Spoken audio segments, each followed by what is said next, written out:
I was standing in front of the vending machine, staring at a cup of coffee I didn't even want. Just a simple black coffee. The kind I used to buy without thinking.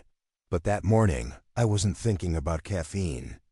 I was thinking about my paycheck, or what was left of it. You ever watch your whole life shrink because of one number on a screen? Your rent, your car payment, your plans, your pride, all of it suddenly feels smaller. Like someone turned down the brightness on your future. That was me, frozen in front of a vending machine that suddenly felt like a luxury store. I kept replaying the moment in my head, trying to make sense of it. Trying to convince myself it wasn't real, but it was real. My manager, Ethan Cole, had just cut my salary in half. Not a warning. Not a conversation. Not even a meeting, just a number changed inside my employee portal. 50%. Gone. Like my life was a budget line he could edit whenever he felt like it. And you know what the craziest part was? He told me I should be grateful. He said, "This is temporary, Jake. A reminder to stay focused."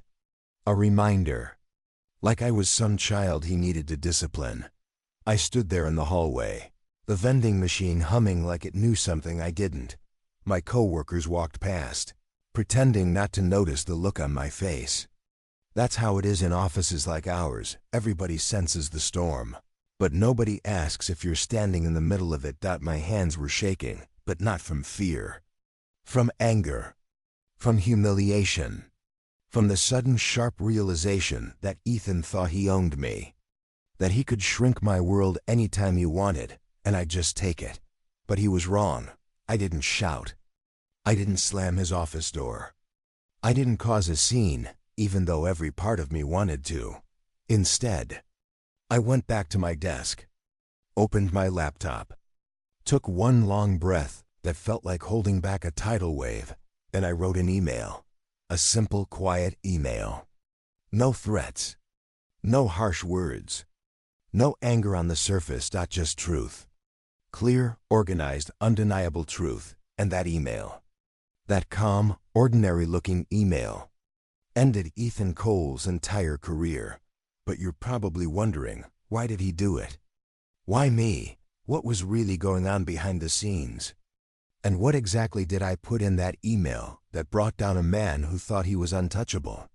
Well, to understand that, I need to take you back to where it all began. Back to the moment when things looked normal, and I had no idea the person I trusted the most at work was quietly setting the stage to betray me, because no salary gets cut in half for no reason. And Ethan definitely had a reason. Just not the one he told me. People always say the downfall starts with one moment. But for me, it started way before the salary cut. It began the day I thought I'd landed the perfect job and met the man who would later try to break me. My name is Jake Miller, late 20s, project analyst for a tech services company in the Midwest. Nothing fancy.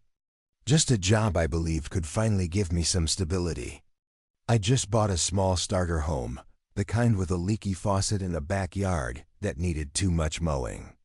I was paying off my car, juggling my mom's medical bills, and trying to build a life that felt steady. When I first met Ethan Cole, my soon-to-be manager, he felt like the missing piece.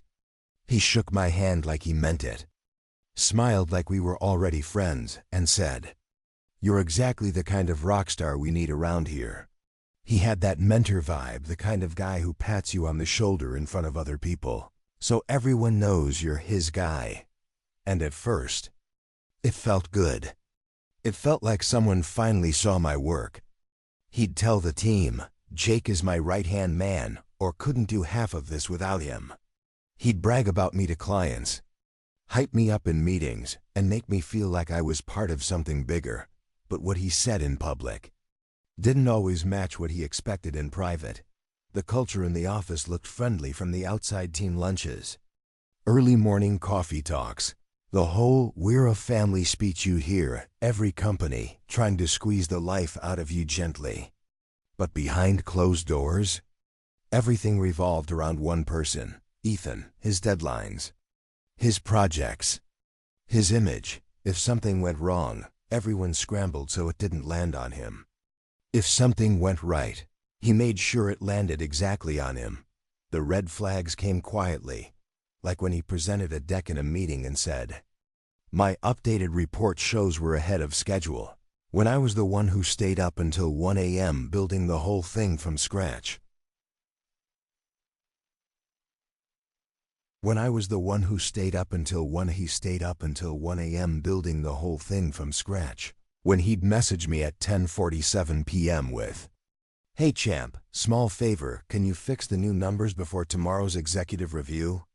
You're the only one who really understands this stuff." A small favor.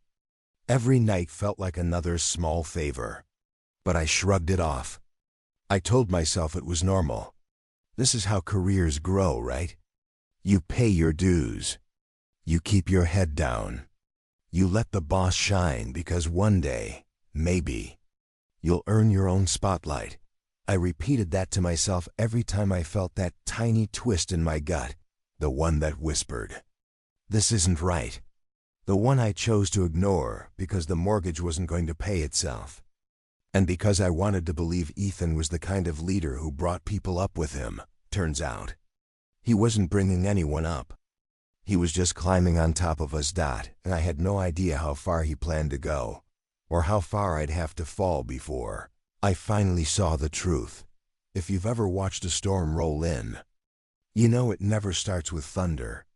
It starts with a chill, a small shift in the air. Something you can't name yet, but you feel it anyway. That's exactly how things changed at our company. One Monday morning, leadership announced we were entering tight times. Budget cuts, hiring freeze, travel pulled back. A long email filled with corporate optimism and hidden panic.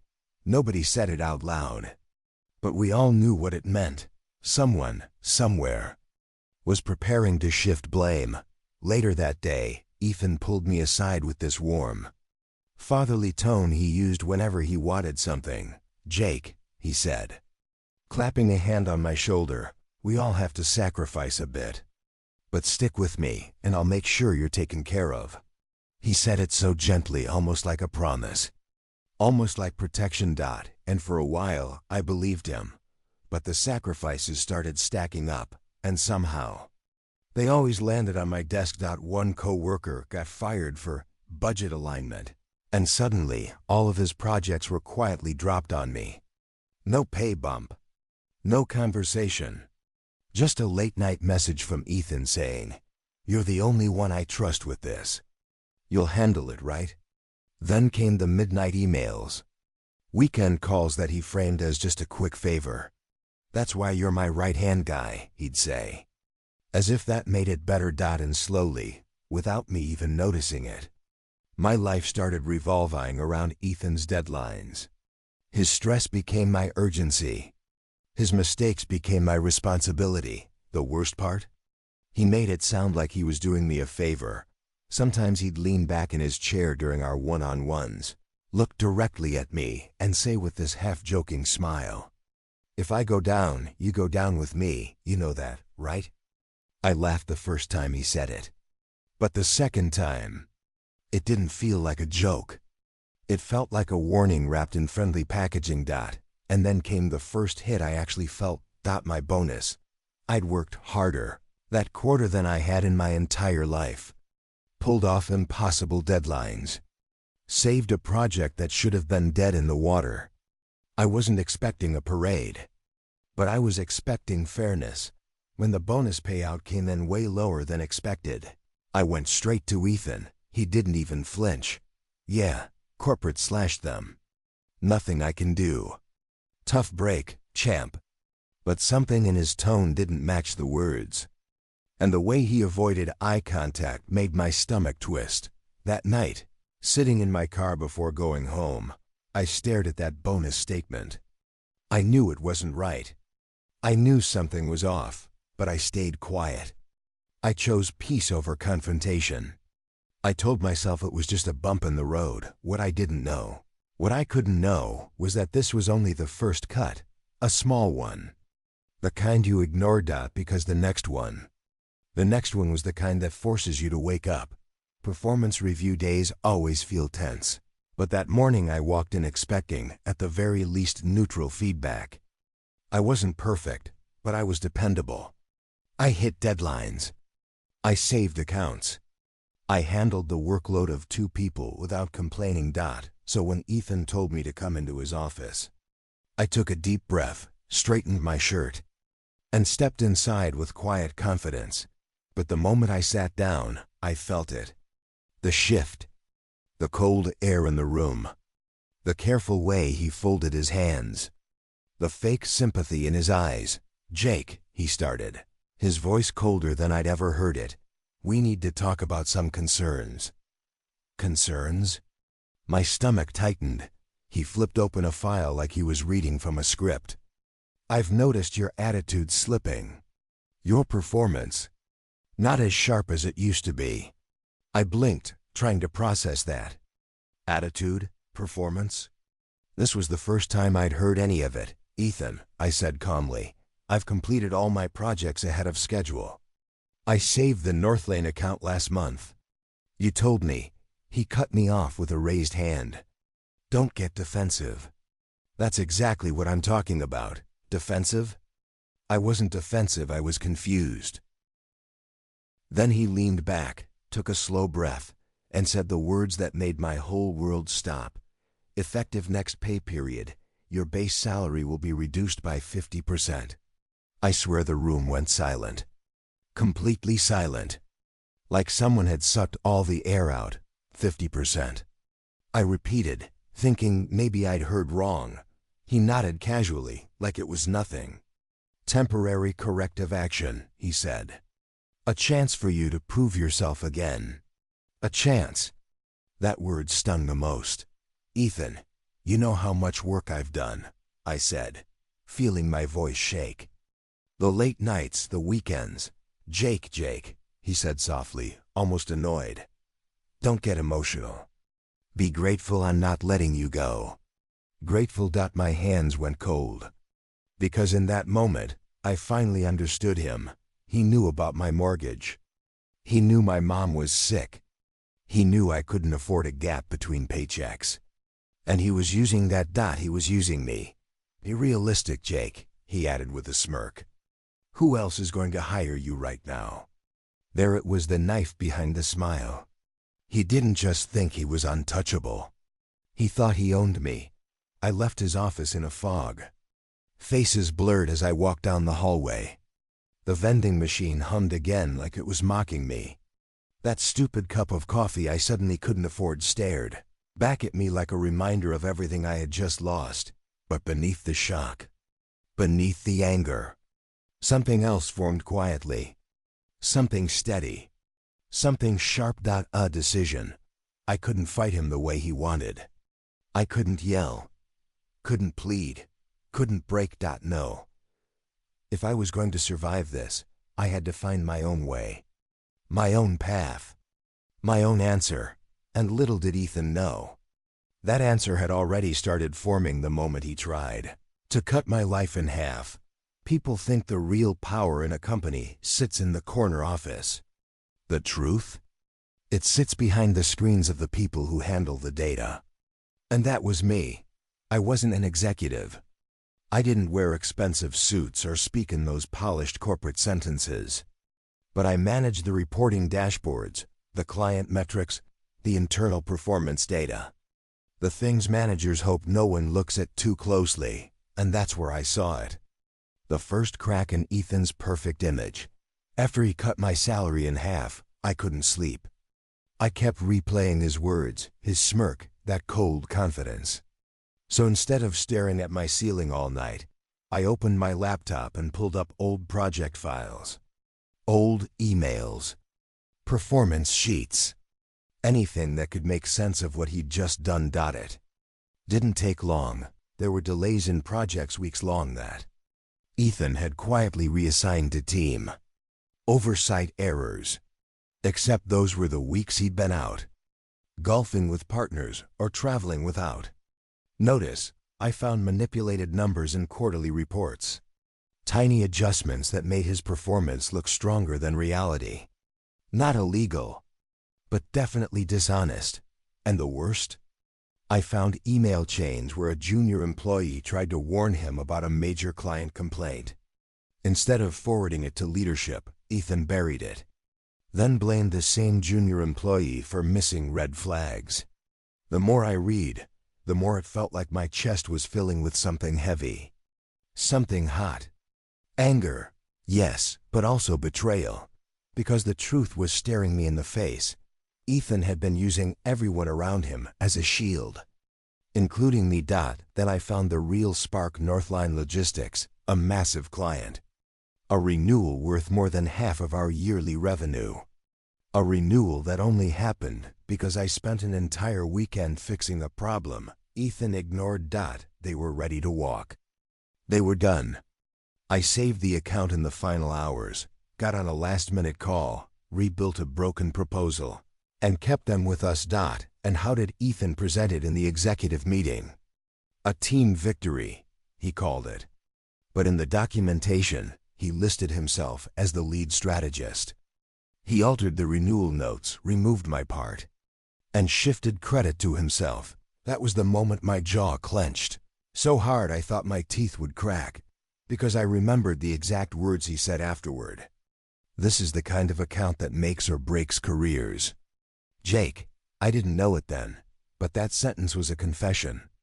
A quiet admission of how far he was willing to go to build his own ladder, even if it meant standing on my back. And as I pieced together everything he'd hidden, everything he'd taken, everything he'd twisted, a thought settled in my mind, a calm, steady thought. I didn't need to lie. I didn't need to sabotage anything. I didn't need to break any rules. All I had to do was tell the truth. To the one place Ethan feared more than any competitor. Corporate compliance and the executive VP. 1. Email, complete, clean, backed by data he never expected anyone to look at. A simple truth, the kind that ends careers. There's a certain kind of silence that fills a room late at night. Not the peaceful kind, but the kind that feels like the whole world is waiting for you to make a choice. That was the silence in my living room as I sat in front of my laptop. Screen glowing, cursor blinking like a heartbeat. My heart racing right along with it. Two outcomes kept circling in my head over and over. Either Ethan's career would end, or mine would, because once I hit send, there was no turning back. I stared at the subject line I'd typed carefully, almost coldly. Northline account performance, clarifications and concerns. Nothing dramatic. Nothing emotional. Just professional enough to slide straight into the inbox of the executive VP, without raising alarms, at least at first glance. Then I started outlining the body. First, I laid out the timeline of events for the Northline account. Dates, times, every decision Ethan made, and every mistake he covered up. Next, I listed the exact moments when I stepped in to keep the client from walking. Late night fixes, emergency calls, weekend work he never acknowledged, all of it backed by email timestamps and call logs. Receipts managers pray no one digs up. Then I attached screenshots, edited reports, numbers he changed to make himself look good, sections he deleted to hide delays he caused. I included examples where he shifted blame onto junior staff, claiming they made errors when the truth showed otherwise. And finally, I added the part that made my stomach twist. I explained how Ethan had pressured me to adjust numbers the week before, how I pushed back, and how my salary was cut in half right after, not as punishment, but as intimidation. No threats, no anger, no insults. Just facts, cold, clear, undeniable. But even with everything laid out, I still hesitated. My hands hovered over the keyboard as doubt crept in. Am I overreacting? Is this revenge or justice? What if they don't believe me? I closed my eyes and took a shaky breath. That's when a memory hit me. My mom, sitting at our small kitchen table years ago, holding a stack of bills. Her voice steady, even though I knew she was scared. "Jake," she said, "never let anyone buy your silence with fear. Once they do, they'll never stop." Those words hit harder now than they ever did back then. So I added one final line at the bottom of the email. The line that changed everything. "I am sharing this out of concern for the company's integrity, our clients, and my own name being attached to decisions I did not make." That was it. The truth. Simple and sharp enough to cut through any defense Ethan might try to build. Read the email once more. Twice, 3 times. Then I hovered over the send button. My fingers were shaking so badly I had to steady them with my other hand. And under my breath, barely a whisper, I said, "If I don't stand up now, I never will." Then I clicked. The email shot off into the digital void. And in that instant, the silence around me changed. It wasn't waiting anymore. It was moving, shifting, preparing for whatever storm I had just unleashed. If you've ever sent a message that could change your whole life, you know the feeling that comes the next morning. It's not fear. It's not relief. It's something in between, like standing at the edge of a cliff, waiting to see if the ground moves under you. That's exactly how I felt walking into the office the day after I sent the email. Everything looked normal, too normal. People drinking coffee, printers humming, keyboards tapping. But every sound felt sharper. Every glance felt longer. I kept waiting for someone to tell me to pack my things. Waiting for Ethan to explode. Waiting for security to show up at my desk with a box. But none of that happened. Instead, something stranger did. First, I saw a senior HR walking down our floor. She never came down here unless something serious was going on. She glanced at me for half a second, not long enough to be obvious, but long enough to make my heart jump. Then I noticed the executive VP's assistant talking to one of the supervisors. She'd never even stepped foot on our side of the building before. Seeing her there was like seeing a shark in a swimming pool. And then Ethan showed up. He walked in all cheerful, like he'd just come back from a perfect vacation. Clapped me on the shoulder, real friendly, and said, "Ready for another big week, Jake?" His smile was wide, too wide. He had no idea. I managed a nod. But inside, everything was spinning. At 9:13 a.m. Just when I thought I might be imagining all the weirdness, an email popped up on my screen. Subject, meeting at 10 a.m. from HR Director. Message, "Jake, can you come to the 14th floor conference room at 10 a.m.? Achar, my stomach dropped. No explanation. No details. Just a time and a room number. That floor was where the serious meetings happened. The ones with lawyers. The ones with consequences. At 9:59, I took a deep breath and walked toward the elevator. Every step felt heavy. My palms were sweating. When I opened the conference room door, I expected to see Ethan sitting there with that smirk he used when he knew he had someone cornered. But he wasn't there. Instead, the room held 3 people. The HR Director, the Executive VP, and someone from corporate compliance. A man I'd never seen in person before. My heart pounded so hard I thought they could hear it. "Jake," the HR Director said gently. "Thank you for coming." The Executive VP folded his hands. "We reviewed part of the information you sent last night." Last night? They'd worked on it overnight? The compliance officer leaned forward. "We need to ask you a few follow-up questions. Your documentation was very thorough." They weren't angry. They weren't suspicious. If anything, they sounded appreciative, but the way they exchanged glances kept me on edge. I answered everything they asked. Dates, details, files, events. But they never revealed the full story. Never told me what they planned to do with the information. At the end of the meeting, the HR Director said, "Jake, please keep this confidential while we review." And that was it. No reassurance. No warning. Just wait. As I left the room, One thought echoed in my mind. Was I safe? Or did I just walk straight into the storm I created? Some falls happen fast, like a trapdoor opening beneath you. Others, you can feel them coming. A slow crumble. A quiet collapse. A king losing his crown inch by inch. That's what the next few days felt like.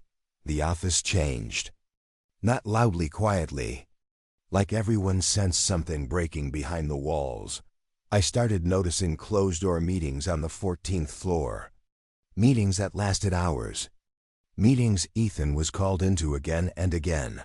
He'd walk toward the elevator stiff as a board, jaw clenched, barely breathing. Then he'd come back down looking even worse, sweaty, frustrated, snapping at anyone who so much as greeted him. People whispered near the break room. Conversations stopped when I walked by. They didn't know exactly what was going on, but they knew something was happening to Ethan. And then his attitude toward me changed.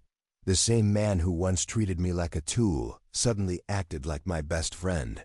He'd tap my shoulder and say, "Hey Jake, buddy. Great work on those numbers last week." He'd smile too wide, laugh too loud. Ask if I needed anything. It was awkward, forced, wrong. Could tell he felt something shifting. He just didn't know which direction it was moving. Then, on a Thursday afternoon, at exactly 3:14 p.m., the breaking point arrived. An all-hands email hit everyone's inbox at the same time. Subject line: Leadership Update. I opened it slowly, already knowing. But still not ready. We want to thank Ethan Cole for his years of service. He has decided to pursue other opportunities effective immediately. That line, "he has decided," would have sounded believable if the rumors hadn't started spreading instantly. But they did. And they were sharper than the email. People whispered that Ethan didn't decide anything. He was given two options: resign quietly or face a full formal investigation. He chose the only option that let him leave with even a fraction of dignity.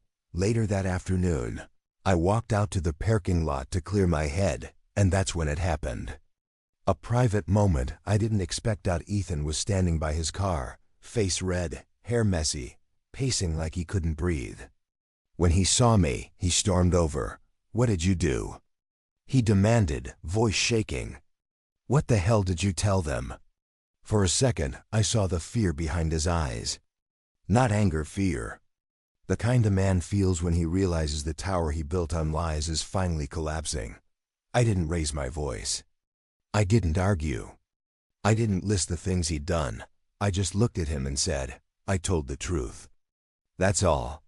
He stared at me like he couldn't comprehend it. Like honesty was some kind of weapon he never learned to defend against. His shoulders slumped. His mouth opened, then closed. No words came out. He wasn't the king anymore. He was just a man whose image had cracked from the inside. I didn't gloat. I didn't smirk. I didn't say another word. I simply walked past him, calm and steady, leaving him standing there in that quiet parking lot with everything he'd built slipping through his fingers. In that moment, he finally understood. His career wasn't destroyed by revenge. It was destroyed by the truth he thought no one would ever dare expose. The strange thing about storms is that once they finally pass, the world feels too quiet. That's how the office felt the day after Ethan left. Like someone had turned down the volume on everything. I walked in expecting whispers, tension, maybe even people avoiding me. But instead, HR asked me to stop by their office. The HR director smiled in that careful way people do when they're trying not to admit they were wrong. "Jake," she began, folding her hands, "after reviewing everything, we've corrected your compensation. Your salary will return to its original amount starting this pay period." Just like that. Like it had been a small typo. Like it hadn't turned my entire life upside down for weeks. She continued. "We also want to apologize for the miscommunication around your recent performance review." Miscommunication. That word made me want to laugh. But I kept my expression steady. They weren't finished. We'd also like to discuss either a promotion or a lateral move under a new manager. You've been highly recommended by senior leadership. A few months earlier, this would have felt like everything I'd ever worked for: recognition, respect, a place where my work actually mattered. But now, it felt different. Like a door that used to tempt me, now led to a room I no longer wanted to enter. I thanked them, told them I'd think about it, and walked out with my old salary back and my reputation restored. But something inside me had shifted. The truth is, the biggest victory wasn't a title or a raise. It was the realization that I didn't owe this place anything anymore. Not my loyalty, not my silence, not my future. So instead of settling into a new role, I quietly reached out to a company that had been trying to recruit me months earlier. We talked. They remembered the work I did with Northline Logistics. They offered me a position, better pay, better culture, better people. And this time, I didn't hesitate. I accepted. A week later, before starting my new job, I drove to see my mom. She was sitting in her favorite chair, wrapped in the soft blanket I'd bought her last winter. She looked up at me with those tired but warm eyes and asked, "How's work, honey?" I told her everything. Not the dramatic version, just the truth. The salary cut, the email, the investigation, Ethan's exit, the new opportunity waiting for me. She listened quietly, then took my hand and said, "I'm proud of you. Not for what you did, but for not letting fear decide your life." Her words settled something deep inside me, because she was right. I didn't win because I exposed Ethan. I won because I refused to let someone else own my future. I refused to become numb. I refused to let the leash stay on just because it was familiar. As I drove home, windows down, warm air filling the car, I felt something I hadn't felt in months. My life was finally mine again. If you've stayed with me this far, I want to tell you something straight, not as someone who lived through it, but as someone who came out the other side. Because the worst part of this story wasn't the salary cut. It wasn't the humiliation. It wasn't the fear of losing everything. It wasn't even Ethan himself. The worst part was realizing how long I'd let someone treat my loyalty like a discount coupon. How long I'd convinced myself that staying quiet was professional, that being overworked was normal, that letting someone else take credit for my sweat was part of the climb. Silence doesn't feel like surrender at first. It feels like keeping the peace. It feels like survival. Until one day, you wake up and realize your whole life has gotten smaller, not because someone stole it, but because you kept handing pieces of it away just to avoid conflict. A lot of people asked me later, "Jake, weren't you scared? Weren't you afraid he'd shut down your career?" Of course I was, but here's what I learned. When someone uses your responsibilities, your bills, your family, your fears to control you, that's not leadership. That's ownership. And no job on earth is worth losing yourself for. People like Ethan thrive on the belief that you won't speak up. They depend on your silence like oxygen. They count on you thinking, "Well, what choice do I have?" But the truth is far more powerful than we give it credit for. Not rage, not shouting, not revenge fantasies. Just truth backed by proof. That's what ended Ethan's career. Not a meltdown, not a fight, not a dramatic confrontation. One email. Written calmly, structured clearly, sent at the exact moment when the truth mattered. That single message did more damage to a career built on lies than any shouting match ever could. But here's the part I want you to really hear. The email didn't just take down a bad manager. It gave me my life back. It reminded me that my work has value, that my integrity matters, that my future isn't owned by someone just because they signed my paycheck. And maybe you're sitting there right now dealing with your own Ethan, someone who uses fear to keep you quiet, Someone who clips your wings just to make sure you never fly higher than them. If that's you, then listen closely. One honest message spoken, written, or even said out loud to yourself can change everything.